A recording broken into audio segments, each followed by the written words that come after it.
Gaano mo ba kakilala ang iyong kaibigan? Gaano ka kasigurado na alam mo na ang lahat sa kanyang buhay? Magandang araw, kalakbay.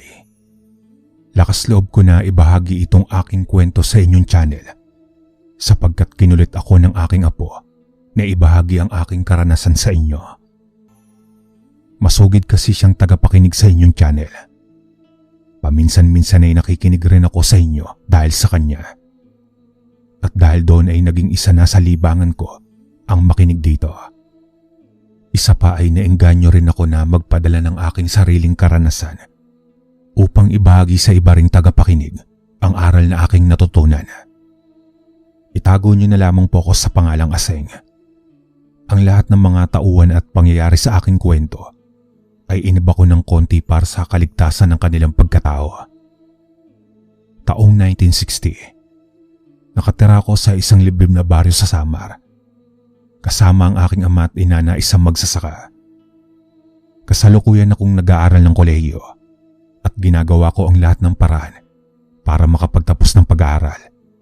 Para na rin matulungan ko ang aking mga magulang. Isa sa pangarap ko ay ang makaahon kami sa hirap at makapagpundar ng isang malaking bahay para sa kanila. Minsan kapag wala akong pasok ay tumutulong ako sa kanila sa bukid. Nagtatanim kami ng palay at iba't ibang gulay para ibenta sa bayan. Yun ang nakatulong sa amin, kaya't nakatungtong ako sa kolehiyo. Bagaman nakikita ko si nanay at tatay na nahihirapan kung paano pagkasya ng pera na aming kinita sa bukid, kaya tinitipid ko ang aking sarili at pinagkakasya ang 500 sa loob ng isang buwan. Ipinagpasalamat ko naman at nakayanan ko ng ganon ang aking pamumuhay.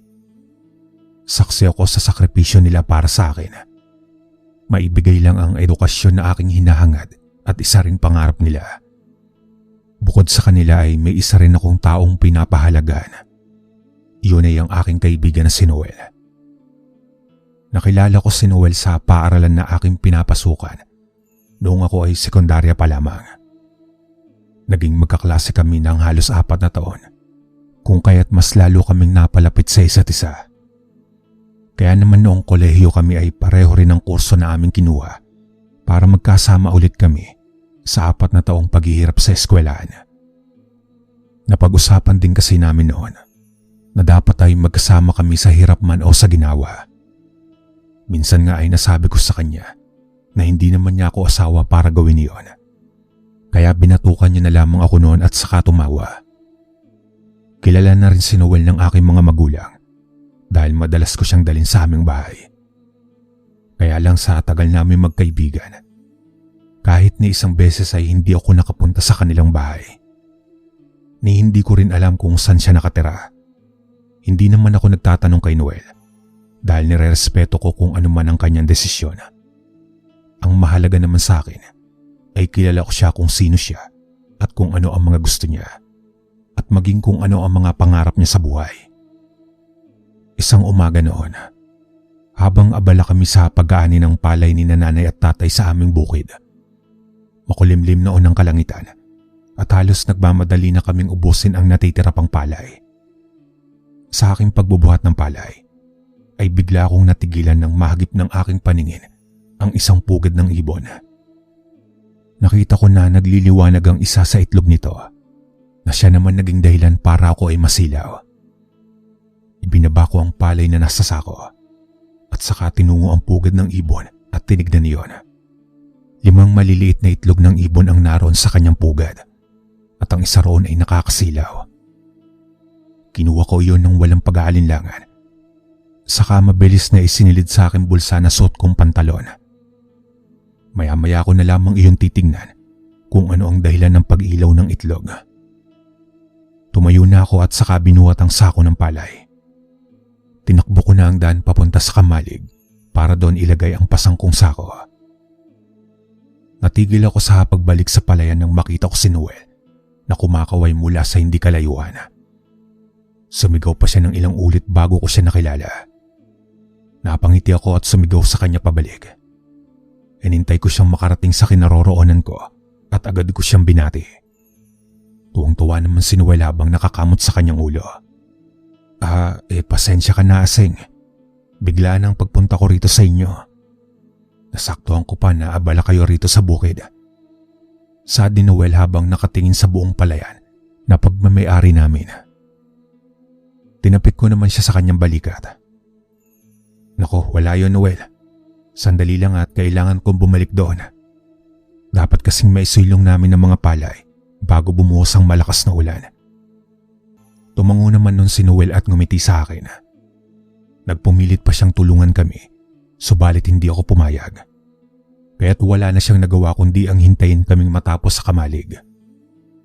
Noong matapos kami ay saka naman bumuhos ang napakalakas na ulan. Sa kamalig kami sumilong na 4 habang hinihintay na tumila ang malakas na buhos ng ulan. Hindi naman naiwasan na batiin ni Noel ang aking mga magulang at kamustahin ang mga ito. Tuwang-tuwa naman si nanay at tatay sa pagbisita na iyon ni Noel. Itinuring na kasi nilang pangalawang anak ang kaibigan ko, kaya naman malapit sila dito. Habang nakaupo naman kami sa isang pahabang silya na gawa sa kahoy, ay inalok ko kay Noel ang sobrang biko na niluto ni nanay. Hindi naman siya tumanggi at agad iyong tinanggap. Doon ko na rin siya tinanong kung ano ang ipinunta niya sa akin at hapon na siya nakarating. Ano kasi pare, kaarawan ko na sa susunod na araw. Gusto sana kitang imbitahan sa bahay. May kaunting salo-salo na inihanda sila nanay at tatay para sa akin. Kaya sana ay makadalo ka. Ngumiti pa si Noel na tila nahihiya sa akin. Iyon ang unang pagkakataon na inimbitahan niya ako sa kanyang kaarawan at makakapunta sa kanila. Hindi ko akalain na mangyayari iyon. Akala ko ay hindi na ako papupuntahin ni Noel sa kanila. Marahil ay noon lamang nagkalakas ng loob si Noel na imbitahan ako. Sa pagkakakilala ko kasi sa kanya, ay isa siyang mahiyain na tao. Kaya't palagi siya nag-iisa sa paaralan namin noon. Kung hindi lang ako naglakas ng loob na kausapin at kaibiganin siya, ay hindi sana kami ganito. Mabuti na lamang at tinanggap niya akong maging kaibigan niya sa kabila ng maraming mga tao sa mundo. Oo naman tol, kaarawan mo yun eh. Hindi natin pwedeng palampasin yan. Sagot ko naman kay Noel. Noong araw ding iyon ay sinabi namin ni Noel sa aking mga magulang na inimbitahan niya ako sa kanila. Pinayagan naman agad ako ni nanay at tatay. Pero sabi nila ay mag-iingat lang daw ako at huwag gagawa ng gulo sa bahay nila Noel. Natawa na lamang ako noon habang nangangako sa kanila. Alam naman kasi nila nanay at tatay na hindi ko naman magagawa ang bagay na ikasisira ng kaarawan ng aking kaibigan. Nang tumila ang ulan ay umuwi na rin kami sa bahay. Agad naman akong naligo at nagbihis para makapagayos para makasama na kay Noel pauwi sa kanila. Pasado 4:00 na ng hapon nang nagpaalam kami ng kaibigan ko kay nanay at tatay. Nagbilin sila na mag-iingat kami sa daan at huwag magpapagabi. Tumango naman kami ni Noel at sinunod ang kanilang bilin. Kumaway ako kay nanay at tatay noon nang palabas na kami ng bahay ni Noel. Binalingan ko naman ang aking kaibigan na sumabay sa aking paglakad. Hindi ko na rin napigilan ang aking sarili noon at sinabi ko sa kanya na wala akong regalo para sa kaarawan niya.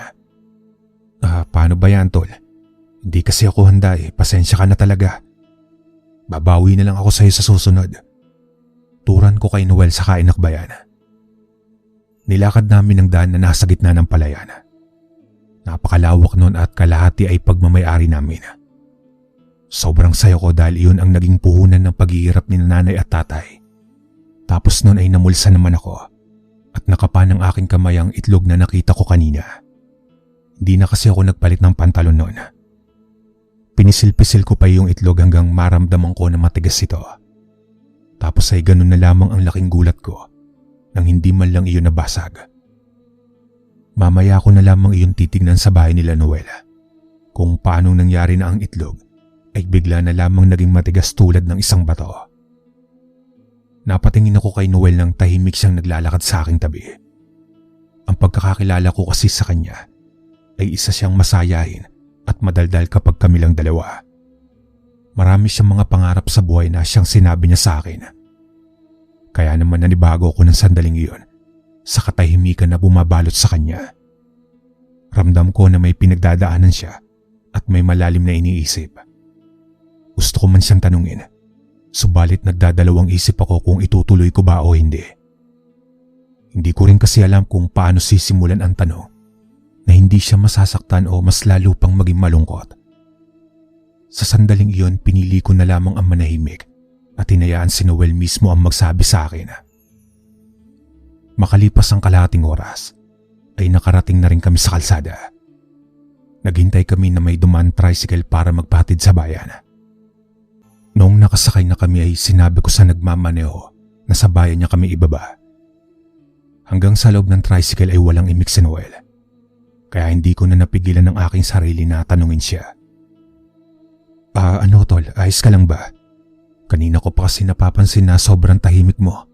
May problema ka ba? Umangat naman ang tingin si Noel sa akin at ngumiti. Pero hindi man lamang iyon umabot sa kanyang mga mata. Wala pare. Ayos lang ako, ano ka ba?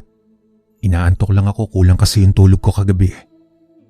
Tumango naman ako sa tura ng aking kaibigan at saka itinikom ang aking bibig.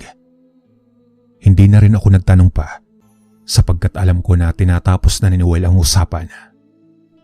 Pagkalipas ng mahigit 15 minuto ay bumaba kami sa sakayan ng jeep. Hinayaan ko si Noel na mauna dahil siya ang nakakaalam kung saan sila nakatira. Kumapit naman kami sa likuran ng jeep papunta sa kanilang baryo. Bigla ko na lamang naisip ng mga oras na iyon na hindi ko pa pala lubos nakakilala ang aking kaibigang si Noel. Bukod kasi sa kanyang ugali at sa mga naikwento niya sa akin, ay wala na akong alam tungkol sa kanyang buhay. Kaya't ang naisip ko ay marahil may problema sa kanyang mga magulang, kaya wala ito sa kanyang sarili. Samantalang ako ay halos inilahad ko na sa kanya kung paano ako kumain o ang maligo. Napansin ko na yung kay Noel na masyado siyang malihim pagdating sa kanyang buhay. Kung hindi ko pa siya minsan tatanungin, ay hindi niya pa isasalaysay sa akin. Mabuti naman talaga at hindi siya nagagalit sa tuwing tatanungin ko siya sa personal niyang buhay. Hinampas naman ni Noel ang jeep nang mapadang kami sa isang baryo na punong-puno ng mga nagtataasang punong kahoy.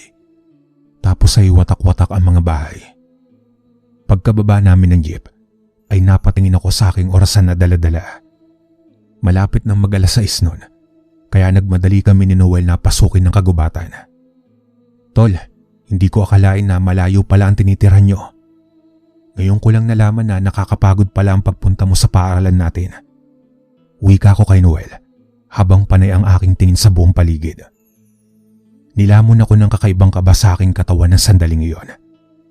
Hindi ko maunawaan ang aking sarili, ngunit nakadama ako ng takot. Pakiramdam ko rin ay may nakamasid sa bawat galaw namin ni Noel sa gitna ng kagubatan. Nagmadali ako sa paglalakad at hinabol ang aking kaibigan. Dala lamang marahil ang takot ko sa mga bilin nila nanay at tatay tungkol sa mga aswang at elemento kapag kakagat ang dilim. Sinubukan kong kausapin si Noel para lamang makalimutan ko iyong mga guni-guni sa aking isipan. Tol, malayo pa ba ang bahay ninyo? Nilingon ako ni Noel at saka tumango. Malayo-layo pa, tol. Pero hayaan mo at makakarating tayo sa bahay bago kumagat ang dilim. Hindi tayo pwedeng gabihin dahil may mga nilalang na nakaabang sa lugar na ito. Hindi ko maiwasan ng mapaisip at magtaka sa sinabing iyon ni Noel. Ano ang kanyang ibig iparating sa akin? Makalipas ang ilang beses kong pinaulit-ulit sa aking isipan ng kanyang sinabi, ay noong ko lamang napagtanto na ang mga kakaibang nilalang ang kanyang tinutukoy. Tumahimik na lamang ako dahil iyon din ang sinabi sa akin nila nanay at tatay. Kung may katotohanan man iyon o wala, mas mabuti nang sumunod na lamang ako sa mga bilin nila. Hanggang sa natanaw ko ang isang bahay na gawa sa bato. Namangha ako sa ganda ng bahay. Napapalibutan ng bakuran ng mga iba't ibang klase ng bulaklak. Hindi ko tuloy napigilan ang aking sarili na napawikan ng, "Ang yaman niyo pala, Noel. Mukhang nakakahiya naman na pumasok sa bahay ninyo. Mukhang di ako nababagay dito. Paano kung ayaw sa akin ng mga magulang mo?" "Sira ka talaga, tol. Hindi no, hindi naman sila ganoon. Sa katunayan nga ay sila pa ang nagsabi na imbitahan kita sa kaarawan ko para makilala ka nila at makaharap. Madalas kasi kitang ikwento sa kanila. Kaya tuwang-tuwa sila dahil may kaibigan daw akong katulad mo. Sagot naman ni Noel habang seryoso ang mukha na nakatingin sa akin. Tumawa na lamang ako saka siya inakbayan. Kung sa bagay tol, hindi naman ganyan ang pagkakakilala ko sa iyo. Tapos noon ay dumiretso na kami sa kanilang bahay at huminto sa harap ng pinto. Kumatok si Noel ng 3 beses doon. Pagkaraan ng ilang sandali ay bumukas iyon at sumalubong sa amin ng isang ginang. Nakasuot ito ng kulay berdeng saya at napakaputi. Napatingin naman ako kay Noel dahil ganon din ang kanyang kutis. Napagtanto ko na iyon na ang kanyang ina. Binati niya ito at saka ipinakilala ko. Ngumiti ang ginang na nagpakilala bilang si Manang Peli. Sumagot naman ako sa ginang at nagpakilala bilang si Aseng. Niluwagan nito ang bukas na pinto. Sa kanya kami pinapasok ni Noel sa loob ng magarang bahay. Pinaupo ko ni Manang Peli sa upuang nasa sala at pinaganda kami ng makakain ni Noel. Tinanong naman ng kaibigan ko ang kanyang ina kung nasaan ang kanyang ama. Sumagot naman si Manang Peli na nasa bayan pa at sa pagkakaalam nito ay pauwi na ito ng kanilang bahay. Tinawag naman muna ako ni Noel papunta sa kanyang silid para ipakita at kung saan ako matutulog. Hindi ko maiwasan ng mamangha sa kagandahan ng kanyang silid. Noon ko naisip na kaya itinatago ni Noel ang totoo sa kanyang pagkatao dahil ayaw niyang malaman ko ang totoo niyang pamumuhay. Tol, kaya ba hindi mo ikinukwento sa akin ang buhay mo kasi ganito? Tanong ko kay Noel habang nakaupo ko sa silya na nasa kanyang silid. Napatigil si Noel sa pagtupi ng kanyang damit at tinignan ako. Sunod noon ay tumango siya at sinabing may iba pang dahilan kung bakit. Napakunot naman ako ng aking noo at hindi maiwasan ng mas lalo pang mapaisip dahil sa kanyang sinabi. Hindi ko alam pero nakaramdam ako ng kaunting dismaya sa aking dibdib. Marahil ay nalulungkot ako sapagkat hindi ako ganong pinagkakatiwalaan ni Noel at siguro dahil natatakot din siya na iwan ko. Alam mo tol, tigilan mo yung nararamdaman mo o kung ano man ang iniisip mo. Hindi naman kasi ako ganong klaseng tao eh. Wika ni Noel sa akin. Tumayo naman ako at nilapitan siya. Sa sandaling yon ay hindi ko maiwasan na magduda sa mga ikinikilos ni Noel. Mas lalo namang lumakas ang kutob ko na parang may mali sa mga nangyayari. Gayunpaman ay hindi ko na pinansin ang lahat dahil mas malakas pa rin ang tiwala ko sa aking kaibigan. Alam ko na hindi niya ako ipapahamak lalo na at nasa pamamahay nila ako. Pagkatapos naming ayusin ang kanyang silid para sa pagtulog namin mamaya ay lumabas na rin kami. Pagdating namin sa kusina ay naabutan namin ni Noel ang kanyang mga magulang na abala sa paghahanda ng hapunan. Ipinakilala naman agad ako ng aking kaibigan sa kanyang ama na halos kamukha niya. Tumulong na rin ako sa paghahanda at nakipagkwentuhan sa kanila. Noong masaya kaming nagsasalo-salo ng hapunan, ay bigla na lamang ako nakarinig ng munting huni na nagmumula sa labas. Napatigil ako sa pagsubo at pinakinggan iyong mabuti. Hindi na bago sa akin ang ganong kakaibang huni sapagkat sinabi sa akin nila inay at itay kung ano ang nagmamay-ari nun. Sa pagkakaalam ko ay nagmumula iyon sa isang aswang. Pinagmasdan ko si Noel at ang kanyang mga magulang. Abala sila sa pagkain at masaya pang nagkukwento sa akin.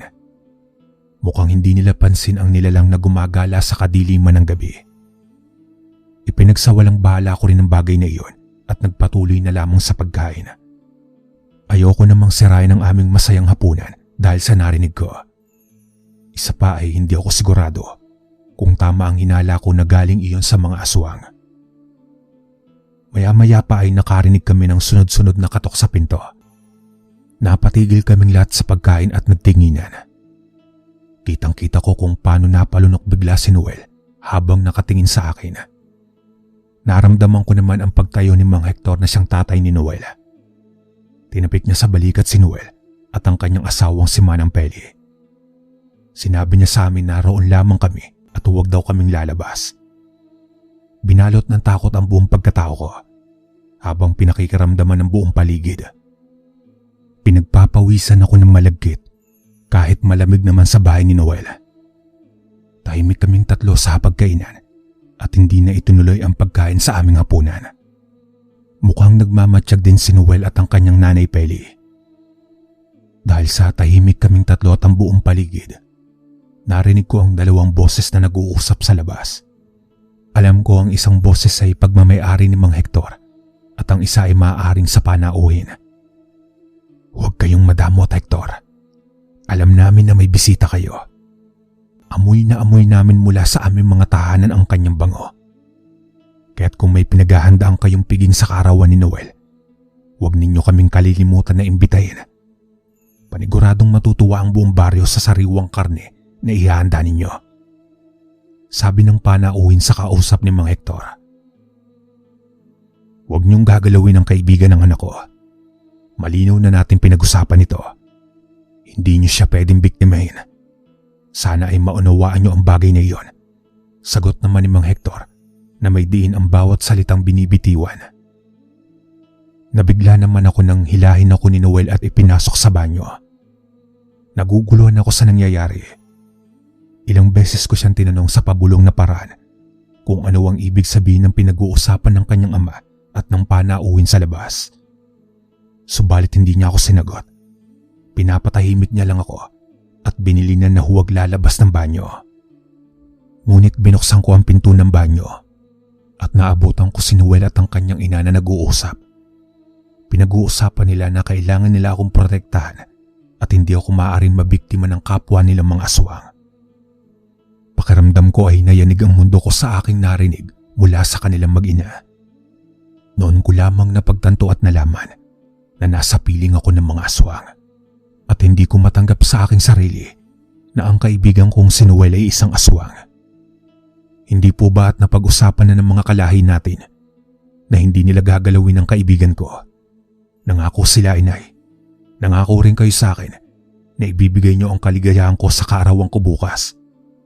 Sinabi ko na sa inyo noon pa man na tanging si Asing lamang ang kaibigan ko. Siya lamang ang nagtitiis sa akin. Kaya't sana ay huwag niyo siyang hayaan na may mangyari sa kanyang masama.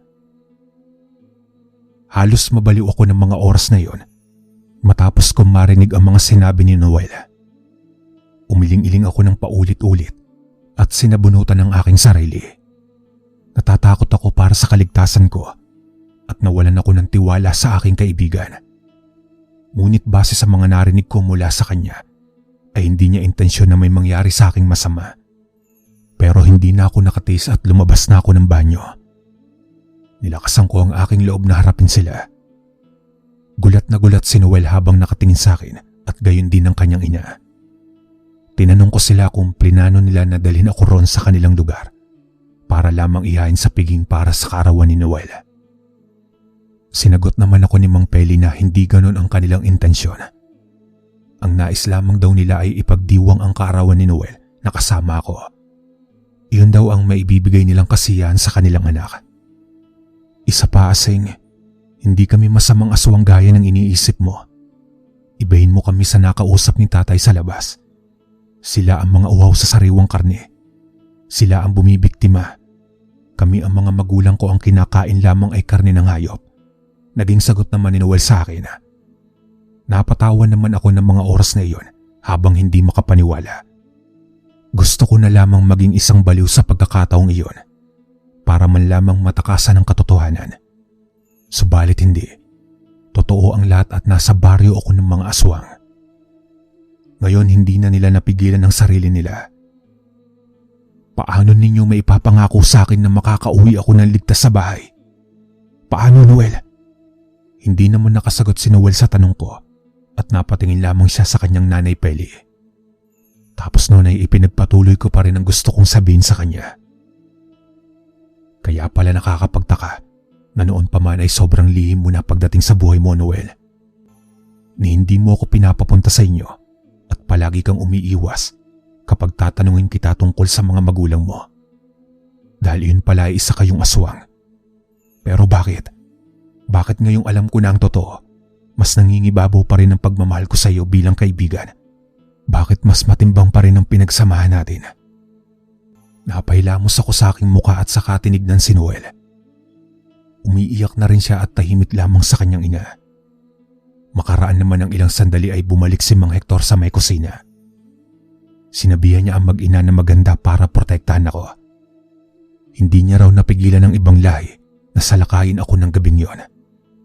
Pakiramdam ko ay nawalan ako ng hangin sa labis na kaba.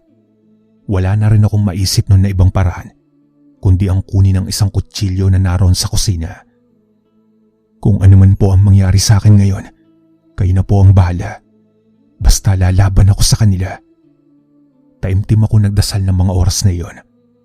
Humingi ako ng tulong sa Diyos na bigyan niya ako ng lakas na harapin ang mga aswang. Kitang-kita rin ng dalawang mata ko ang unti-unting pagpapalit ng anyo ng mga magulang ni Noel. Unti-unti ring humaba ang kanilang mga kuko.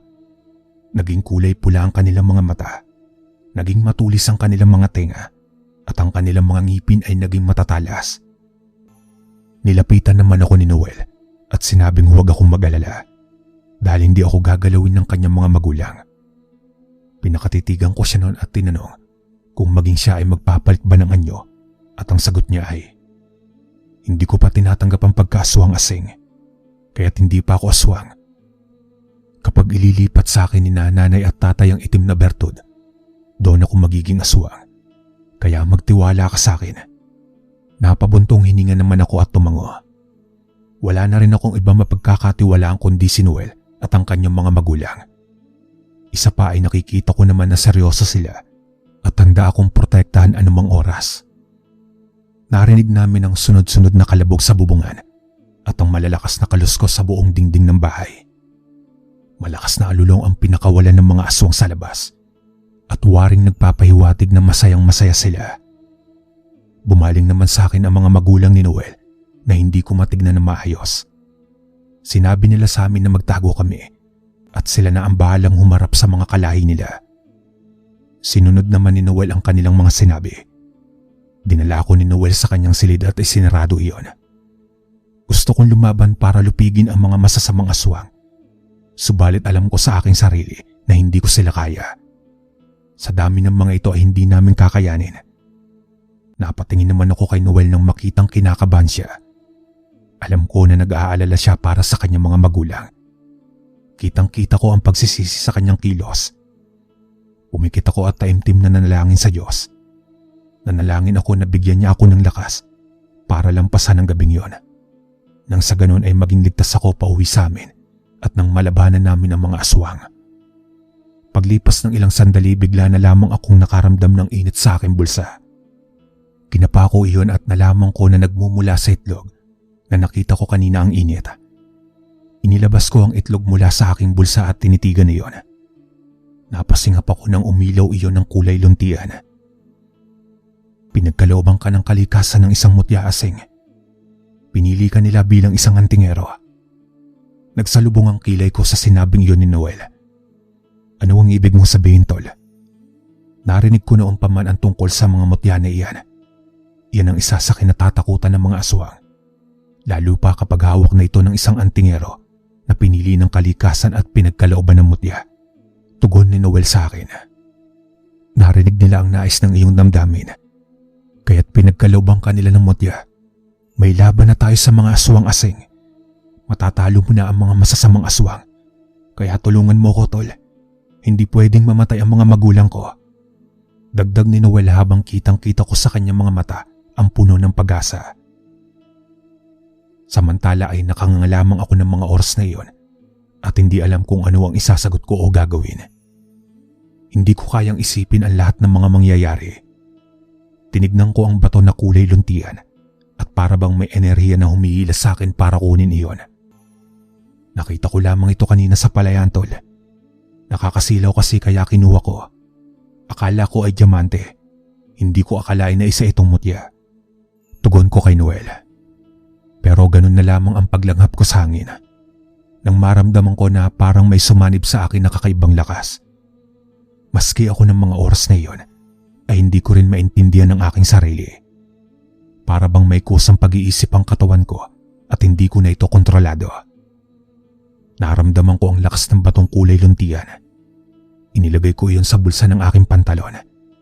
Siniguro ko na hindi iyon mahuhulog. Mabilis ko naman tinignan si Noel at sinabi sa kanya na kailangan naming harapin ang mga aswang. Lumabas kami ng silid at dala-dala ko ang kutsilyo na hawak ko kanina. Pagkalabas namin ng bahay ay nagiyawan ng mga aswang at agad kaming pinalibutan ni Noel. Kita namin ang aking kaibigan. Nabihag ng mga itim na aswang sina Mang Hector at Manang Peli. Nang mga oras na iyon ay bumilis ang kilos ng mga pako. Nagmistula akong isang hangin na siyang hindi kaagad na agapan ng mga aswang. Dalawa agad ang aking nasaksak sa dibdib pagtigil ko. Napatingin ako sa aking kamay habang umiiling-iling. Hindi ako makapaniwala. Kaya naman hinayaan ko na lamang ang katawan ko na kumilos ng sandaling iyon. Hinarap ko ang mga aswang na nakatingin sa akin at tila gulat na gulat sa nangyari. Narinig ko pa ang isa sa kanila na magsalita ng, "May kakaiba sa kanya. May umiilaw sa bulsa niya. Isang mutya. Mutya ng ibon." Itinatak ko naman sa aking isipan na tutulungan ko ang aking sarili at ang pamilya ni Noel. Inaasam ng puso ko noon na labanan ang mga aswang para wala na ang mga itong mabiktima. Lalo na ako. Kaya tinayaan ko ang mutya ng ibon na lukubin ang buong pagkatao ko. Sinalakay ako ng mga aswang at galit na galit sila habang nakatingin sa akin. Hinanda ko ang aking kutsilyo. Mabilis ko silang pinagsasasaksak. Ang ilan sa kanila ay kinalmot ako gamit ang kanilang mahabang kuko. Subalit hindi ako tinablan noon. Natigilan ako ng masaksiyan niyon. Labis ang tuwa ko sa ipinagkaloob sa akin. Hindi ko inaasahan na may bagay na ganoon sa mundo at totoo pala ang mga ito. Wala na rin akong sinayang na oras at sinalakay ko ang mga aswang pa na natitira. Inuna ko agad na patayin ang may hawak sa mga magulang ni Noel. Nang makawala ang mga ito ay tinulungan nila akong harapin ang marami pang natitirang aswang. Kitang-kita ko ang galit ng mga aswang sa kanilang mga mata at kilos. Lumundag ang isa at mabilis akong sinakyan sa aking balikat at mabilis na sinakal sa aking leeg. Nahigit ko ang aking hininga. Subalit mabilis ko siyang hinila ng malakas at ibinalabag sa lupa. Sabay-sabay silang lumusob sa akin. Ngunit kahit anong gawin nila ay hindi tumatalab sa akin ang kanilang mga atake. Naramdaman ko ang init na nagmumula sa mutya. Tapos ay gumapang iyon sa buo kong katawan. Naramdaman ko na may lakas na gustong kumawala sa mga kamay ko. Iniunat ko ang aking kamay at kasabay nun ay ang paglabas ng isang malakas na puwersa. Dahilan upang lumipad ang mga aswang. Nanghihina naman silang bumagsak sa may lupa. Agad ko naman silang tinakbo sa kinaroroonan para tapusin na silang lahat. Subalit bigla na lamang silang nagtakbuhan papalayo sa akin. Hindi ko na rin sila hinabol dahil alam ko na wala na rin silang magagawa sa mga oras na iyon. Pinalingan ko naman si Noel at ang kanyang mga magulang na nagpalit na ng anyo. Inalalayan namin silang dalawa ng kaibigan ko papasok ng bahay. Tapos ay pinakaramdaman ko ang paligid at wala na akong naririnig na kakaibang huni. Binalingan ko si Noel at ang kanyang mga magulang. Tinanong ako ng mga magulang ni Noel kung paano iyon nangyari. At ang kaibigan ko na nagpaliwanag sa kanila ng lahat. Humingi rin sa akin ng tawad si Noel noong nakapagsolo na kaming dalawa sa kanyang silid. Nauunawaan ko naman siya sa bagay na iyon, kung bakit niya inilihim sa akin ang buong pagkatao niya. Tinanong din ako ni Noel tungkol sa bato na bigay sa akin ng ibon. "Ano nang gagawin mo ngayon, tol? Ayon kina nanay at tatay ay isa ka ng antingero. Ayon sa mga nalalaman ko mula sa mga magulang ko, ay hindi mo maaaring talikuran ang bigay sa iyo ng kalikasan. Kapag binigyan ka na ng isang mutya, kailangan mong gawin ang tungkulin na nakaatang sa iyong balikat. Handa ka bang gawin iyon, tol?" Wika ni Noel. Huminga naman ako ng malalim at saka kinuha sa aking bulsa ang mutya ng ibon na siyang kaloob ng kalikasan. Wala akong masyadong alam tungkol sa bagay na iyon. Naririnig ko lang din ang mga kwento tungkol sa antingero. At hindi ko inaasahan na isa ako sa pinagkalooban ng ganung bagay. Hindi ko rin alam, tol, kung ito ang kapalaran na ibinigay sa akin, ay malugod kong tatanggapin ang tungkulin na iyon. Gagawin ko ang lahat sa abot ng aking makakaya. Naging sagot ko kay Noel. Tumango naman siya at ngumiti sa akin. Kung ganun ay handa kaming tumulong sa iyo, tol. Malupig lang ang mga masasamang aswang sa mundo. Nagpasalamat naman ako kay Noel. Dahil doon ay magkasama kaming dalawa na unti-unting nilupig ang mga aswang sa aming baryo. Tinanggap na rin nila nanay at tatay ang aking pagiging antingero. Tinanggap ko naman ng buong puso ang aking tungkulin. Ginamit ko ang mutya ng kalikasan upang lupigin ang mga aswang. Marami rin naman ako nailigtas at napatay ng mga masasama at wala akong pinagsisisihan sa tungkulin na tinanggap ko. Ngayong matanda na ako'y hindi ko na rin kaya pa ang lumaban. Subalit nananatili pa rin sa aking pangangalaga ang mutya ng ibon. At kung dumating man ang araw na kailangan ko itong ipasa sa taong karapat-dapat, ay gagawin ko. Sa ngayon ay namumuhay ako at ang aking pamilya ng payapa at masaya. Maraming salamat Kalakbay sa pagpapaunlak sa aking kwento at napili mo itong i-air sa iyong channel. Pagpalaing ka nawan ng may kapal at ang mga masugid mong tagapakinig. Hanggang dito na lang po ang aking kwento mga Kalakbay. Maraming salamat.